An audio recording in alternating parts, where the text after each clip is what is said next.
India में सबसे primary treatment हमेशा एलोपैथी को ही कंसीडर किया जाता है। सीकेडी पेशेंट्स जो है क्या वो एलोपैथिक दवाइयाँ और आयुर्वेदिक दवाइयाँ दोनों एक साथ ले सकते हैं? तो सबसे पहले तो ये मिथ अब बस्ट हो चुका है कि ये ओल्ड एज की डिजीज, प्राइमरी डिजीज नहीं है सीकेडी। 10% से ऊपर फैट है तो फैटी लिवर। इंडिया जो है डायबिटीज की कैपिटल है, वर्ल्ड में सबसे ज्यादा पेशेंट डायबिटीज के इंडिया में है आज के दिन। तो वेट लिफ्टिंग से इतना आप शुगर को यूटिलाइज नहीं कर सकते जितना आप कार्डियो से कर सकते हैं। देखो पीसीओडी तो क्योरेबल है और पीसीओएस जो है वो मैनेजेबल है। लेडीज एंड जेंटलमैन, हमारे देश में क्रॉनिक डिजीजेस को लेके बहुत इंपॉर्टेंट इन्फॉर्मेशन अवेलेबल है, बट जहाँ पे इंफॉर्मेशन होता है वहाँ पे मिस इन्फॉर्मेशन भी होता है, and that's exactly where experts who have proved themselves in that space वो काम आते हैं by sharing their knowledge। मेरे साथ आज मौजूद है यहाँ पे ऐसे ही एक expert over here who has a proven track record in this space।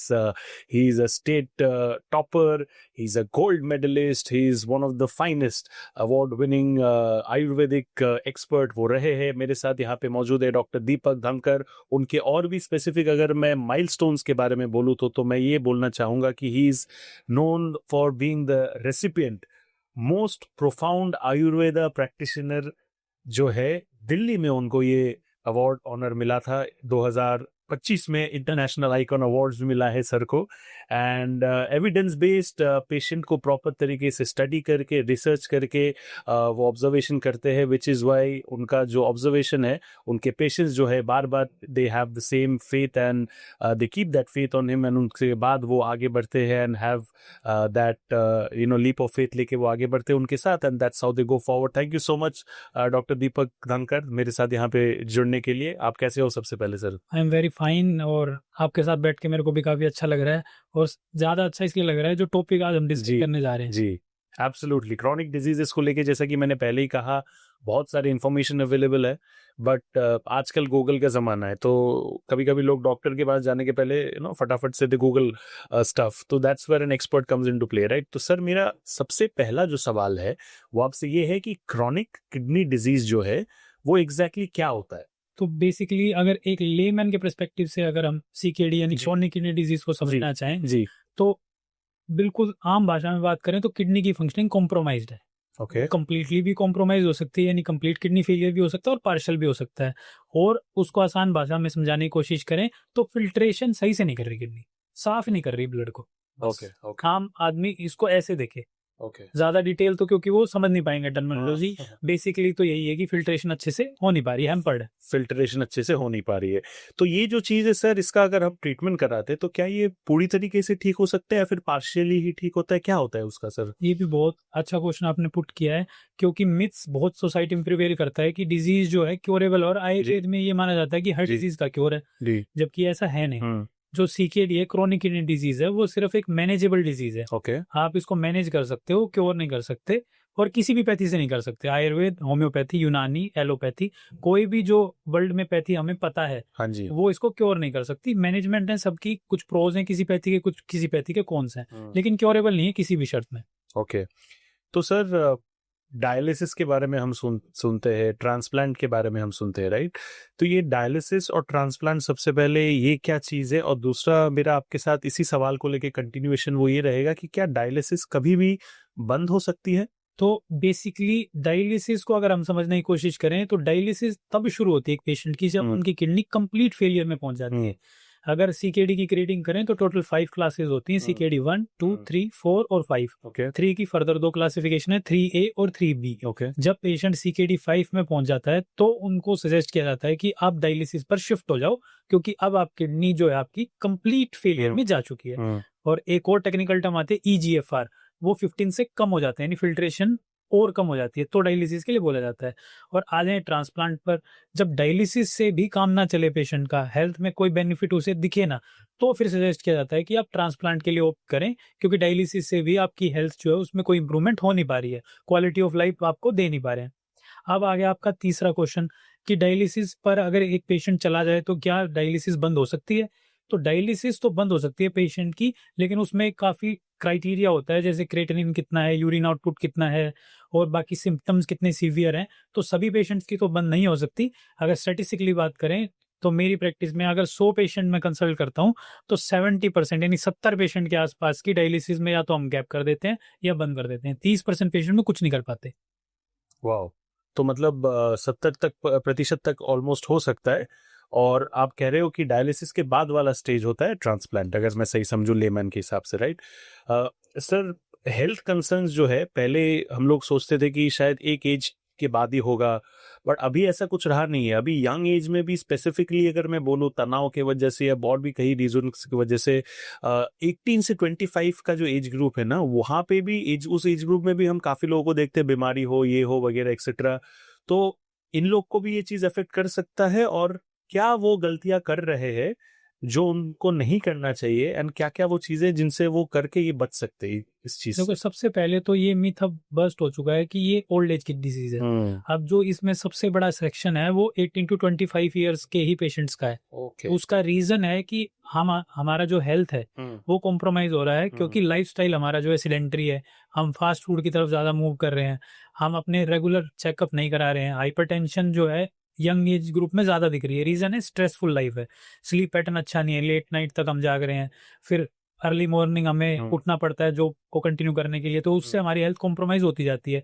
और सीकेडी को वैसे भी साइलेंट किलर बोला जाता है, तो पता चलता नहीं, अनडायग्नोज रहती है और धीरे धीरे डेवलप होती जाती है। तो मैं तो हमेशा यही कहूंगा, अगर आप यंग हो तो ये मत समझो कि आपको सीकेडी नहीं हो सकता है। आप प्रोन हो, क्योंकि आज का लाइफस्टाइल जो है काफी खराब है अगर कंपेयर करें 90s के लाइफस्टाइल से। बिल्कुल। आयुर्वेदिक मेडिसिन के बारे में अगर मैं बोलूँ तो कहा जाता है कि हैवी मेटल्स मौजूद होते हैं उसमें, ये सच बात है? तो हैवी मेटल्स जो हैं इनको लेके बड़ा कंसर्न रहता है पेशेंट का भी और दूसरी पैथी के डॉक्टर्स का भी, कि आयुर्वेदिक मेडिसिन में हैवी मेटल्स यूज होते हैं उन्हें बनाने के लिए। और जैसा सबको पता है कि हैवी मेटल्स अगर आपकी बॉडी में जाएंगे तो साइड इफेक्ट शो करेंगे। तो ये बात पार्शियली ट्रू है कि हैवी मेटल्स तो होते हैं लेकिन वो साइड इफेक्ट शो नहीं करते। उसका रीजन है, जो हैवी मेटल्स यूज होते हैं आयुर्वेदिक मेडिसिन बनाने में वो ऑक्साइड फॉर्म में होते हैं, राइट। यानी उसमें कोई भी फ्री इलेक्ट्रॉन नहीं रहता। जब वो इनर्ट स्टेट में चला जाता है तो वो रिएक्ट ही नहीं करेगा। फॉर एग्जाम्पल आयरन है, जब आयरन का ऑक्सीजन के साथ बॉन्ड बनता है तो आयरन ऑक्साइड बनता है। सर, आयरन ऑक्साइड इनर्ट होता है, वो दोबारा बॉन्ड बनाएगा नहीं, क्योंकि फ्री इलेक्ट्रॉन्स बॉन्ड बना चुके हैं ऑक्सीजन के साथ। तो बेसिकली आयुर्वेद में ऑक्साइड फॉर्म में यूज किया जाता है और नैनो पार्टिकल्स बन जाते हैं जो फिर इफेक्ट शो करते हैं। तो टॉक्सिसिटी का कोई चांस नहीं है। सीकेडी पेशेंट्स जो है, क्या वो एलोपैथिक दवाइयाँ और आयुर्वेदिक दवाइयाँ दोनों एक साथ ले सकते हैं? तो ये भी पेशेंट बड़ा कंफ्यूज रहता है, क्योंकि एलोपैथिक मेडिसिन प्रायर ही चल रही होती है, क्योंकि इंडिया में सबसे प्राइमरी ट्रीटमेंट हमेशा एलोपैथी को ही कंसीडर किया जाता है। पहले एलोपैथिक डॉक्टर के पास जाते हैं, बाद में साइड में आयुर्वेद को चलाने की कोशिश करते हैं। क्योंकि इसी चक्कर में बहुत एलोपैथिक डॉक्टर्स जो है वो आयुर्वेदिक मेडिसिन लेने के लिए मना भी करते हैं। जो प्रीवियस पॉइंट जो हमने डिस्कस किया, हैवी मेटल उसका रीजन है, जिसकी वजह से वो बोलते हैं कि हैवी मेटल है आप मत लो। लेकिन आप एलोपैथिक और आयुर्वेदिक मेडिसिन साइमल्टेनियसली चला सकते हैं, बशर्ते एलोपैथिक मेडिसिन को मॉनिटर करें एलोपैथिक वाले डॉक्टर साहब और आयुर्वेदिक मेडिसिन को मॉनिटर करें आयुर्वेदिक वाले डॉक्टर साहब।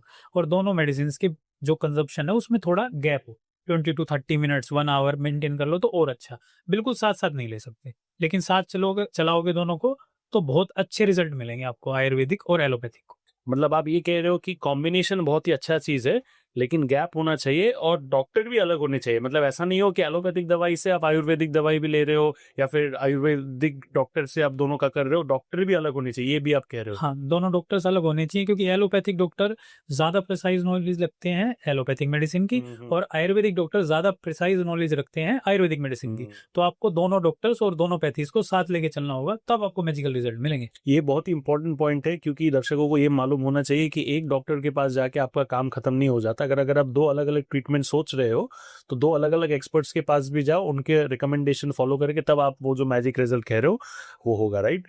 ये हॉट टब थेरेपी क्या होता है सर? मैंने भी बहुत सुना है, लेकिन मतलब कभी वैसे डॉक्टर को पूछने का मौका नहीं मिला। इसके ऊपर क्या व्यूज है देखो, आपके? अगर आप हॉट टब थेरेपी करोगे तो आपको डायलिसिस की जरूरत नहीं है। हॉट टब एक्ट करेगा एक आर्टिफिशियल किडनी की तरह, और जो आपके स्वेट पोर्स हैं उसमें से क्रिएटिनिन निकल जाएगा और आपको डायलिसिस ट्रांसप्लांट की जरूरत पड़ेगी नहीं, ऐसा क्लेम किया जाता है। जी। और क्लेम करने वाले भी मेरे भाई बंधु ही हैं, यानी आयुर्वेदिक डॉक्टर्स। लेकिन अगर रियलिटी की बात करें, पहली बात तो आयुर्वेद का पार्ट नहीं, चाइनीज ट्रेडिशनल मेडिसिन का पार्ट है। और दूसरी बात, कभी भी आपके स्वेट पोर से क्रिएटिनिन निकल नहीं सकता।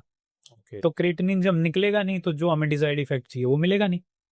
तो ये एक तरीके का मिथ है कि हॉट टब थेरेपी आपको सीकेडी में कोई बेनिफिट दे सकती है। सर मिथ अगर बस्ट हो ही रहा है तो एक और मैं पूछना चाहूंगा, जो जिस चीज को लेके बहुत लोगों का कंफ्यूजन है, वो ये है कि काफी लोगों को लगता है कि सीकेडी जो है, क्योंकि क्रॉनिक किडनी डिजीज बोलते हैं, तो इसके लिए लोगों को लगता है कि ये सिर्फ किडनी से ही ये होता है, राइट? बट जितना जितना मैंने सुना है थोड़ा बहुत, ऑफ कोर्स मैं अभी डिटेल्स में आपको पूछूंगा, कि सिर्फ किडनी की वजह से शायद सीकेडी नहीं होता, राइट? इसके अलावा, किडनी के अलावा और कौन से रीजन है जो कंट्रीब्यूटिंग फैक्टर्स हो सकते हैं सीकेडी के लिए? देखो डायरेक्टली सीकेडी तो कभी हो ही नहीं सकता, उसके पीछे एक अंडरलाइंग दूसरी डिजीज होगी जिसने कोज किया है सीकेडी को। फॉर एग्जांपल अगर आपको हाइपरटेंशन है यानी हाई बीपी रहता है, आपने कंट्रोल नहीं किया, तो उसका कॉम्प्लिकेशन होगा सीकेडी।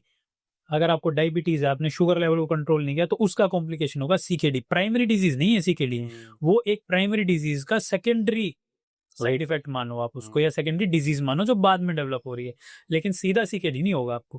पहले कोई ना कोई एक डिजीज होगी, चाहे ऑटोइम्यून हो, हाइपरटेंशन हो, डायबिटीज हो, हंड्रेड्स ऑफ डिजीज हैं जो कोज कर सकती है सीकेडी को। तो अगर आप प्राइमरी स्टेप पर ही पकड़ लो तो सीकेडी होगा ही नहीं। समझ गया, मतलब वो स्टेज पे जाने के पहले रोक देना जरूरी है। हाँ जी sir chronic kidney disease CKD के बारे में तो हम लोग ने सुना, अभी एक और चीज है जिसके बारे में मैं आपसे कुछ सवाल पूछना चाहूंगा, वो है क्रॉनिक पैनक्रिएटाइटिस, राइट? ये एग्जैक्टली क्या होता है और एक्यूट पैनक्रिएटाइटिस से इसका क्या डिफरेंस है? तो बेसिकली नाम को ही प्रीफिक्स पकड़ लेते हैं हम, एक्यूट और क्रॉनिक। ओके। तो एक्यूट का मतलब जिसका ऑनसेट अभी अभी हुआ हो, डिजीज जस्ट आई है। ओके। और क्रॉनिक मतलब जो डिजीज को आए हुए काफी लंबा समय हो चुका है। ओके। तो जो एक्यूट होती है, डिजीज आती है, जैसे सीजन आते हैं और चली जाती है। Okay. All of a sudden आपको पैनक्रेटाइटिस के सिम्टम्स आएंगे, और अगर आप थोड़ा सा लाइफस्टाइल मॉडिफाई करोगे तो चले जाएंगे। क्रॉनिक में लंबे समय तक रहता है, बस टाइम ड्यूरेशन का डिफरेंस है। समझ गया, तो वो उसका पहले वाला स्टेज बेसिकली है एक्यूट, हाँ जी। राइट? बहुत मिथ्स होते हैं, लोग बोलते भी है etcetera, but of course doctor को पूछना जरूर बनता है क्योंकि डॉक्टर से कुछ नहीं छुपाते। वो ये है कि क्या ये सिर्फ शराब पीने वालों को ही होता है ये क्रॉनिक पैनक्रिएटाइटिस, या फिर इसके अलावा भी जो लोग होते हैं उसके उन लोग को भी ये हो सकता है? इसका क्या सीन है? सोसाइटी जनरली ब्लेम करती है एडिक्शन वाले पर्सन को, उसमें स्मोकिंग हो गई, अल्कोहल जो ज्यादा कंज्यूम करते हैं, लेकिन इकलौता अल्कोहल ही फैक्टर नहीं है जो क्रॉनिक पैनक्रेटाइटिस कर सकता है। जैसे डाइटरी हैबिट है, आपका खान पान ठीक नहीं है, या आपको दूसरी डिजीज है, तो उनसे भी आपको क्रॉनिक पैनक्रेटाइटिस हो सकता है। यानी प्राइमरी जो इसका कोज है ओनली अल्कोहलिज्म नहीं है, बाकी डिजीज भी पार्ट प्ले कर सकती हैं, बाकी आपकी आदतें भी पार्ट प्ले कर सकती हैं क्रॉनिक पैनक्रेटाइटिस को करने में। क्रॉनिक पैनक्रिएटाइटिस के बारे में अगर मैं और बात करूं तो इसके बारे में लोग बोलते हैं कि पेट दर्द होता है, इसके साथ साथ डायबिटीज अगर कंट्रोल में नहीं होता तो भी शायद हो सकता है, वेट लॉस भी अगर होता है इसको लेके, राइट? ये सब में कितनी सच्चाई है सर, और इस मामले में आप क्या कहना चाहोगे हमारे दर्शकों को? जो तीनों ही पॉइंट आपने कॉइन किए, तीनों ही 100% ट्रूथ है, सत्य है बिल्कुल। तो बेसिकली जो पेनक्रियाज है वो ड्यूल नेचर का ऑर्गन है, एंडोक्राइन और एक्सोक्राइन। ओके। यानी हॉर्मोन्स भी बनाता है और एंजाइम्स भी बनाता है। तो एंजाइम्स तो डाइजेशन में पार्ट प्ले करते हैं, और जो हॉर्मोन्स होते हैं वो बेसिकली इंसुलिन और ग्लूकागन बनाता है। तो इंसुलिन फिर आपकी डायबिटीज में पार्ट प्ले करेगी। क्रॉनिक पैनक्रेटाइटिस में दोनों ही पार्ट कॉम्प्रोमाइज हो जाते हैं। तो अब जब आपका डाइजेशन एम्पर्ड होगा तो ऑब्वियस सी बात आपके पेट में दर्द होगा, और जब आपका जो हार्मोनल पार्ट है वो कॉम्प्रोमाइज होगा तो इंसुलिन सही से नहीं बनेगा, और जब इंसुलिन सही से नहीं बनेगा तो आप डायबिटीज के लिए प्रोन हो जाओगे। और जब आपका खाना सही से पच ही नहीं रहा तो क्या होगा, आपका वेट लूज होगा, आपका वजन कम रहता जाएगा, क्योंकि डाइजेशन एम्पर्ड हो चुका है। अमाइलेज और लाइपेज दो जो है एंजाइम्स बनाती है पेनक्रियाज, अब वो सही से बन नहीं रही, खाना पच नहीं रहा, खाना पचेगा नहीं तो शरीर में लगेगा नहीं, वजन कम होने लग जाएगा। तो इंटरलिंक्ड है, सब रिलेटेड है, सब रिलेटेड। सीकेडी की तरह ही सर मैं इसको लिए भी आपको यही पूछूंगा कि क्या ये पूरी तरीके से ठीक हो सकती है या फिर नहीं, या फिर हाँ, क्या है? देखो अगर सच बोलें तो नहीं, और मार्केटिंग गिमिक की बात करें जो बाकी लोग कर रहे हैं कि भाई पेशेंट को ग्रैब करना है, अटेंशन गेन करनी है, तो मैं बोल दूं झूठ बोलने के लिए कि नहीं, ठीक हो सकता है। क्रॉनिक पैनक्रेटाइटिस अगर बात करें आयुर्वेद की तो क्योरेबल नहीं है, मैनेजेबल है। और मैनेजमेंट की बात करें तो पेशेंट कहेंगे फिर क्यों ही ट्रीटमेंट लेना जब ठीक नहीं हो सकता। तो मैनेजमेंट से अर्थ है जो हमने पहले बात करी थी, जैसे आपका डाइजेशन एम्पर्ड है वो इंप्रूव हो जाएगा, आपको डायबिटीज होने के चांसेस हैं तो डायबिटीज मैनेज हो जाएगी। और इसमें डायबिटीज भी एक अलग तरह की होती है जिसे बोलते हैं diabetes type 3C। Type 1 type 2 आपने सुना होगा, इसमें डायबिटीज टाइप 3C होती है, और वो एक पेनक्रियाज से जुड़ी हुई डायबिटीज होती है। तो इसको क्योरेबल कहना बिल्कुल सरासर झूठ है और भ्रामक है।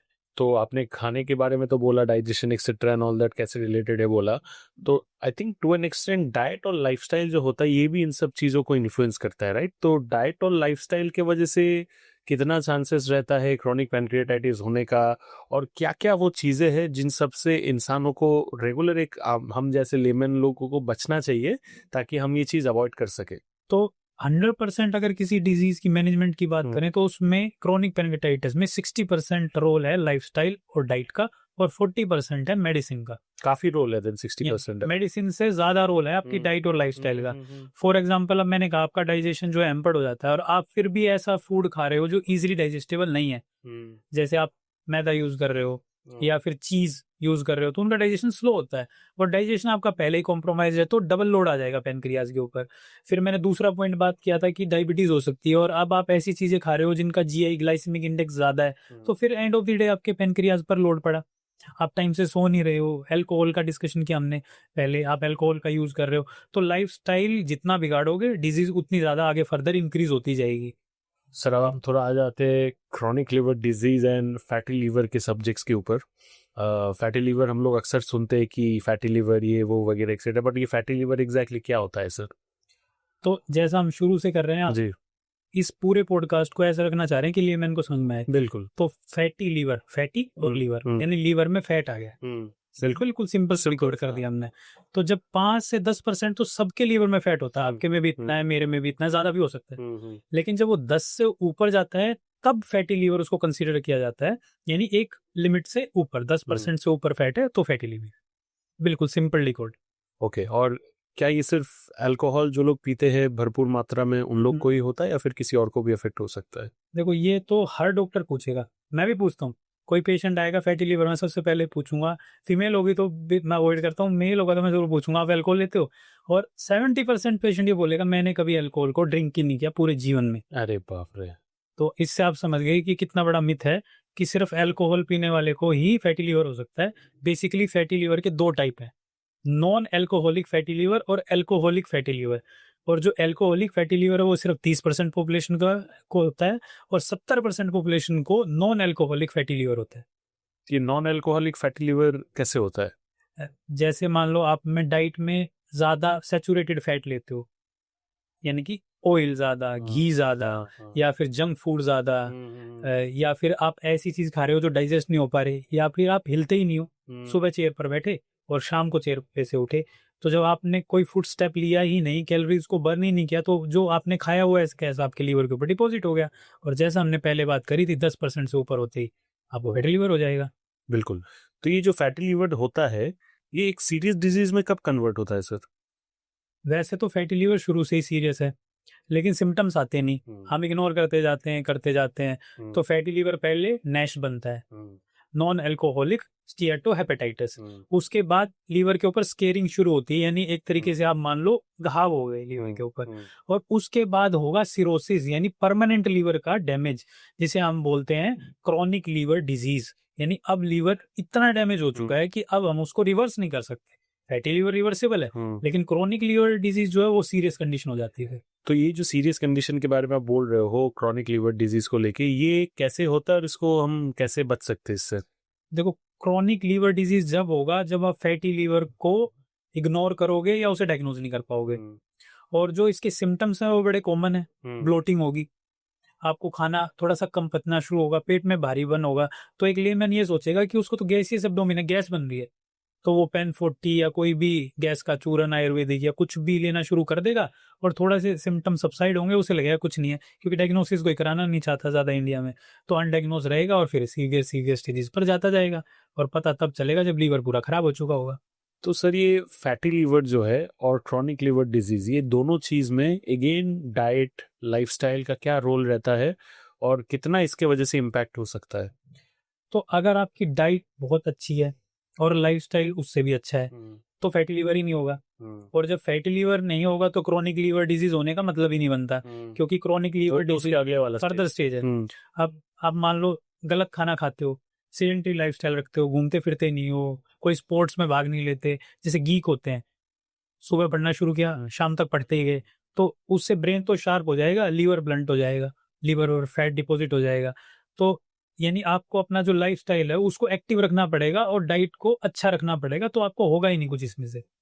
तो कुछ सजेशंस आप दे सकते हो सर डाइट को अच्छा रखने के लिए? क्या क्या, जो से फॉर एग्जांपल जो स्टूडेंट्स वगैरह हो, जो बाहर रहते हैं घर वालों से दूर, अकेले पीजी में वगैरह एक्सेट्रा, क्या क्या खाना वो उनको 100% रेगुलर बेसिस में अवॉइड करना चाहिए ताकि ये चीज से बच सके?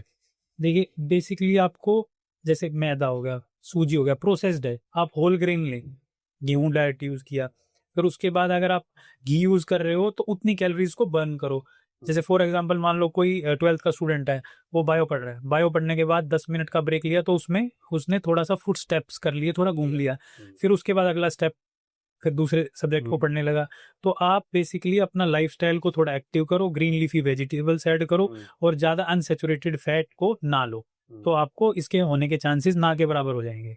सर डायबिटीज़ के बारे में थोड़ा पूछना चाहूँगा आपसे। डायबिटीज़ क्या होता है? और डायबिटीज़ से रिलेटेड काफ़ी जो अर्ली वार्निंग साइंस होते हैं ना, काफ़ी टाइम लोग समझ नहीं पाते, वो बहुत लेट जाके समझते, राइट?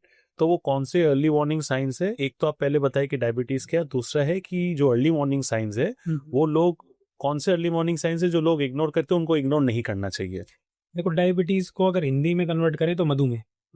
और डायबिटीज में होता क्या है, बेसिकली दो चीजें एम्पर्ड होती हैं, या तो इंसुलिन की प्रोडक्शन कम हो जाती है या इंसुलिन की रेजिस्टेंस डेवलप हो जाती है। यानी पहला तो सिंपल इंसुलिन बन ही कम रहा है, दूसरा ये हो सकता है कि इंसुलिन बन तो ठीक रहा है लेकिन रेजिस्टेंस उसकी डेवलप हो गई, यानी रिसेप्टर्स जो हैं उस पर इंसुलिन बाइंड करके काम नहीं कर पा रहा। यानी आपके पास की तो है लेकिन ऐसे ताले नहीं है जिसमें वो फिट हो जाए।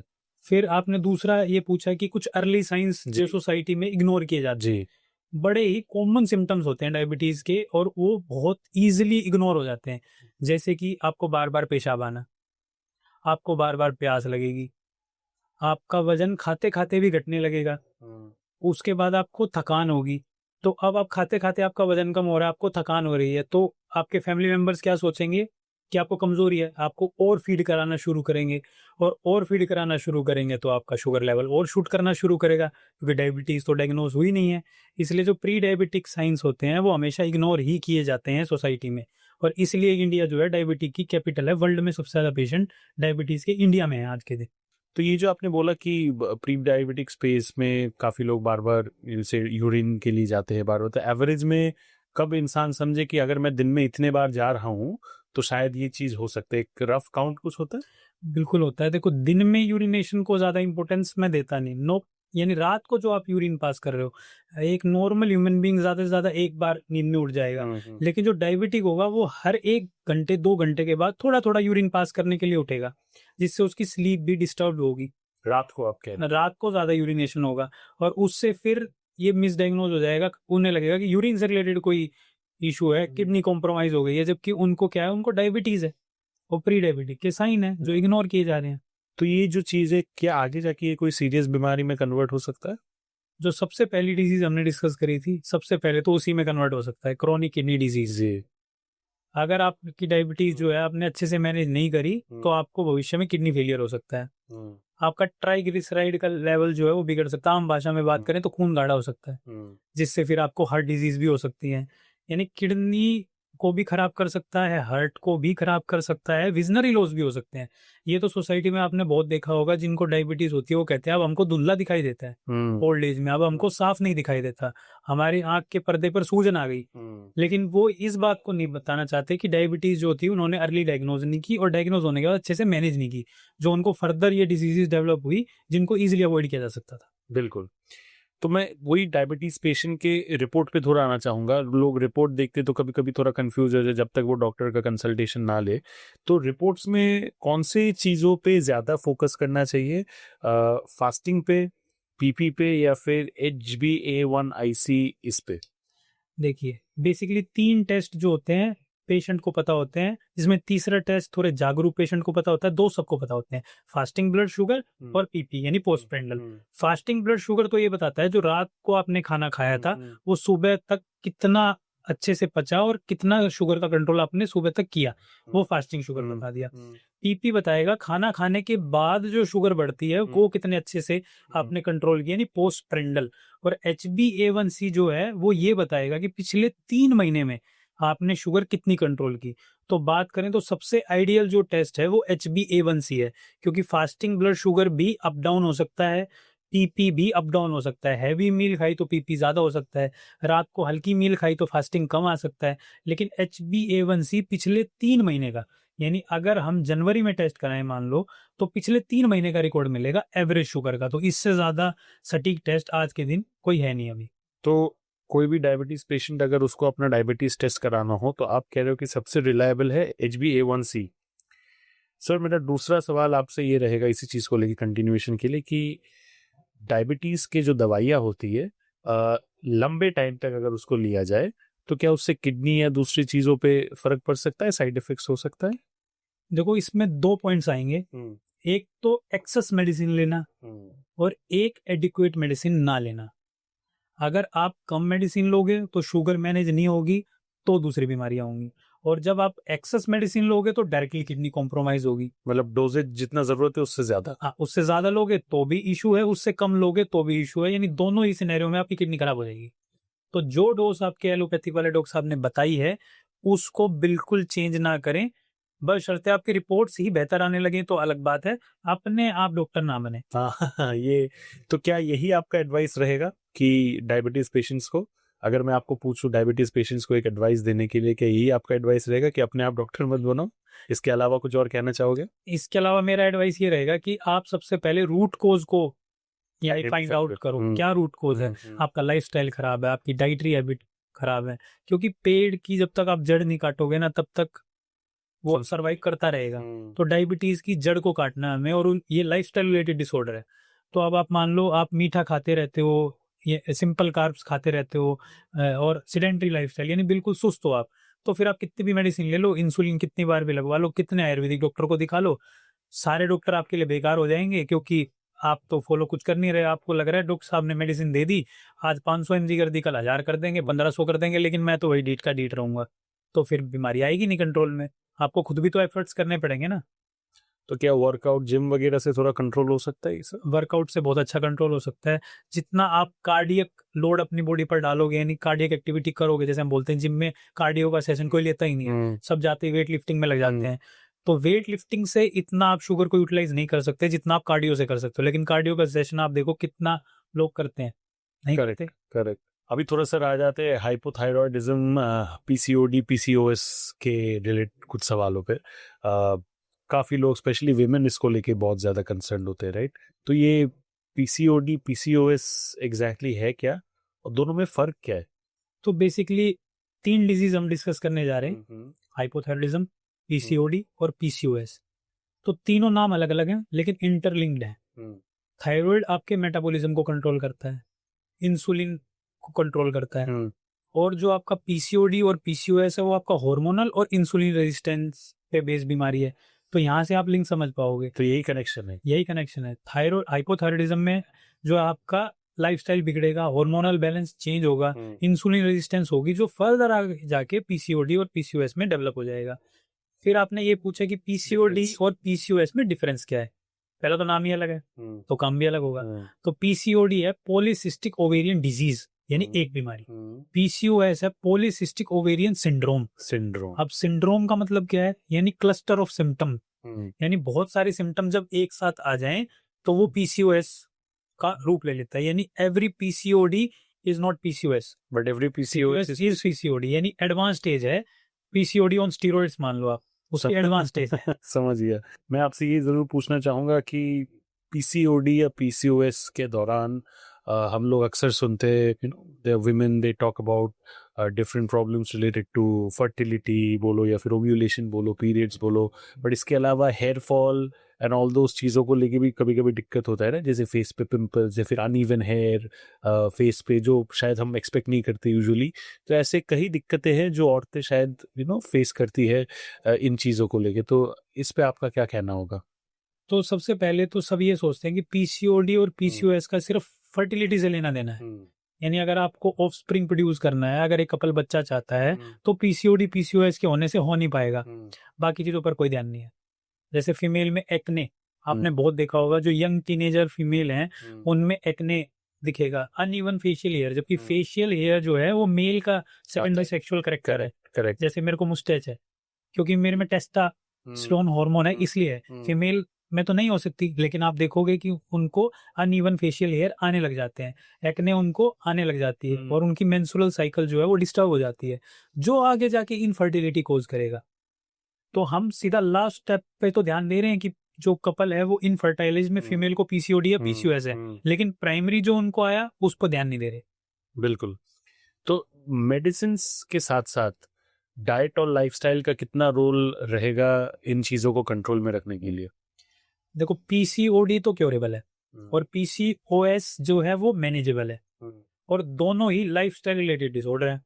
तो लाइफस्टाइल आपका खराब हुआ, जिससे हार्मोनल बैलेंस डिस्टर्ब हुआ, इंसुलिन रेजिस्टेंस डेवलप हुई, फिर पीसीओडी हुआ, फिर पीसीओएस हुआ। तो जैसा कि हम शुरू से बात करते आ रहे हैं कि रूट कोज, अब आप मेडिसिन खाते रहते हो, हार्मोनल पिल्स लेते रहते हो, और जैसे हार्मोनल पिल के शेड्यूल को आप ब्रेक करते हो या उस शेड्यूल को खत्म करते हो, फिर से वही प्रॉब्लम दोबारा आ जाती है। तो इसका मतलब क्या है, हार्मोन आप एक्सटर्नली दे रहे हो जब तक तो ठीक है, लेकिन बॉडी में जो इश्यूज को रेक्टिफाई नहीं कर रहे। यानी लाइफस्टाइल को जब तक ठीक नहीं करोगे, टाइम से सोना, टाइम से उठना, जैसे लेट नाइट आजकल की फीमेल्स बहुत जागती हैं, जिस वजह से हार्मोनल बैलेंस डिस्टर्ब हो जाता है, उससे मेंसेस डिस्टर्ब हो जाती है, फिर फ्यूचर में इनफर्टिलिटी हो जाती है। तो पहले लाइफस्टाइल, बाद में मेडिसिन। तो ये जो आपने कहा हार्मोनल बैलेंस नहीं रहता बरोबर प्रॉपरली, तो उसको बैलेंस मेंटेन करने के लिए फीमेल्स को स्पेसिफिकली क्या करना चाहिए ताकि वो बैलेंस मेंटेन रहे?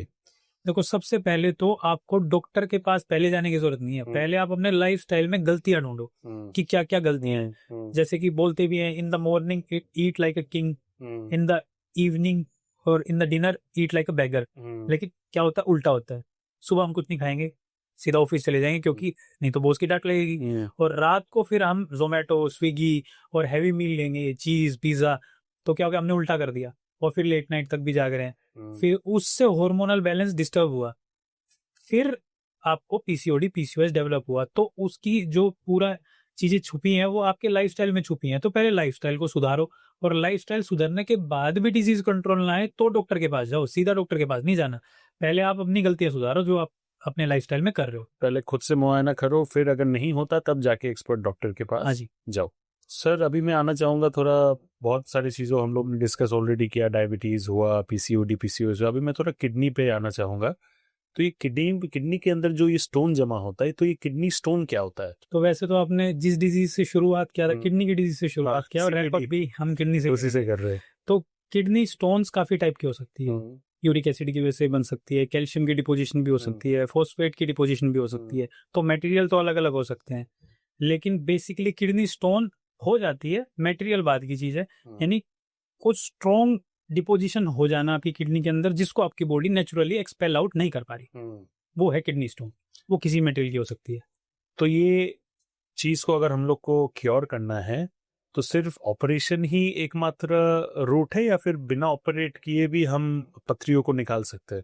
देखो, इसको हम देखेंगे, जैसे एक गिलास में पानी रखा है, तो कोई उसको कहेगा वो आधा भरा हुआ है, कोई कहेगा आधा खाली है। तो दोनों पहलू हैं।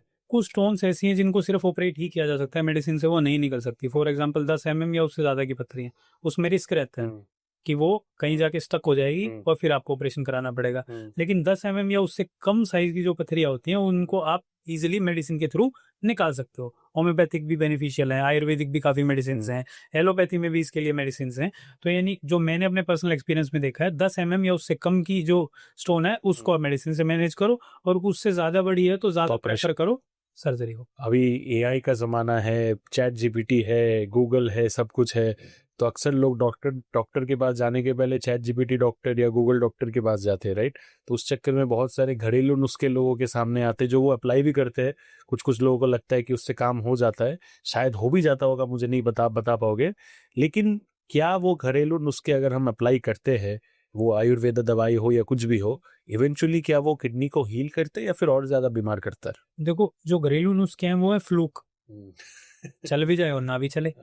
तो अब आपने कोई नेट पर इंग्रेडिएंट्स देखे, आपने उनकी एक मेडिसिन बनाई और आप बन गए डॉक्टर गूगलोपैथी से, और आप उसको यूज करने लगे। तो बेसिकली जितने भी नेट पर घरेलू नुस्खे हैं वो आपके यूरिन के प्रेशर को बढ़ाते हैं, जिससे पथरी निकलने की संभावना बनती है। इसलिए मैं बता रहा हूँ, फ्लूक, छोटी पथरी है तो फ्लूक काम करेगा, बड़ी पथरी है तो काम नहीं करेगा। तो उससे क्या होता है, आपको साइड इफेक्ट ज़्यादा देखने को मिलेंगे।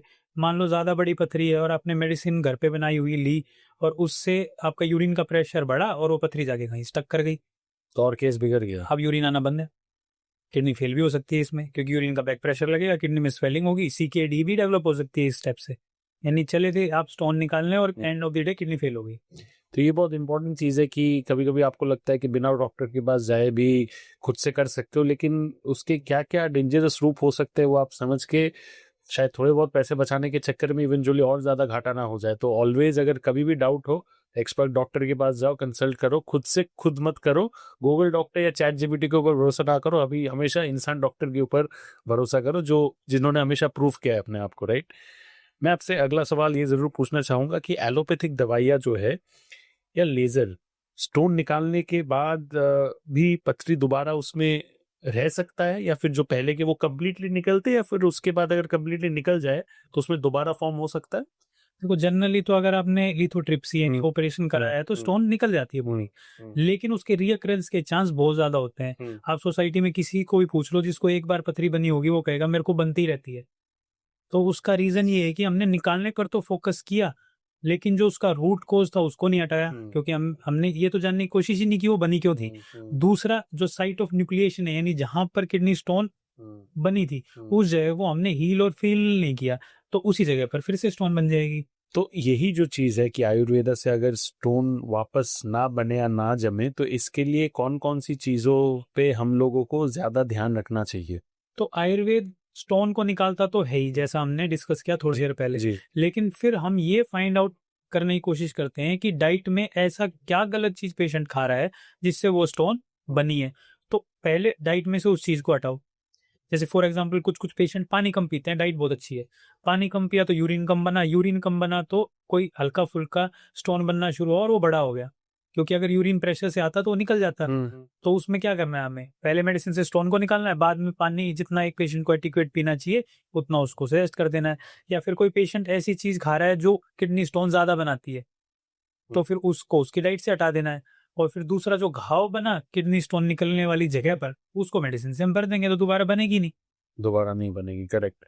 तो ये जो किडनी स्टोन है, क्या ये सिर्फ किडनी स्टोन में ही बनता है और किडनी स्टोन मतलब किडनी तक ही रहता है, या फिर वो यूरिनरी पाइप हो या ब्लैडर ब्लैडर हो वहां तक भी जा सकता है, वहां पे भी हो सकता है? तो जनरली तो स्टोन किडनी में ही बनता है, लेकिन वो मूव करके जा कहीं भी सकता है।